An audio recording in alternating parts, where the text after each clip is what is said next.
Hello আর good afternoon সকলকেই। আশা করি আপনারা সবাই ভালো আছেন আর আমিও ভালো আছি।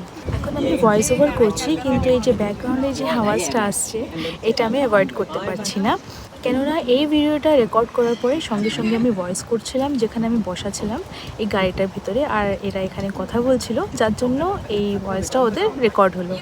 তো এখানে দেখতেই পাচ্ছেন আপনারা যে গাড়িটা জেঠিতে দাঁড়ানো আছে।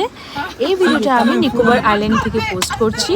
এই জার্নিটার জন্য বেরোনোর আগে আমি ঘরে সব কাজ কমপ্লিট করে বেরিয়েছি। খুঁটিনাটি অনেক ধরনের কাজ থাকে একটা জার্নির আগে, সব কিছু গোছগাছ করা, সেট করা, তারপরে সরাসরি আমি এখানে পৌঁছে গেলাম জেঠিতে। আর এখানে আমরা ওয়েট করছি শিপ আসার। এখন টাইম হলো 2:30 আর শিপ আসবে অ্যারাইভেল টাইম 4 PM। তো হাতে এখন অনেকটা সময় আছে, তো ভাবলাম একটু ভিডিও আপনাদের সাথে শেয়ার করে নিই।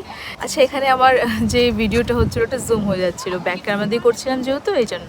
আচ্ছা, তো এই যে জায়গাটা এটা মুজ জেটি, এখানে নেটওয়ার্কের একটু ইস্যু আছে, প্রপার নেটওয়ার্ক পাওয়া যায় না।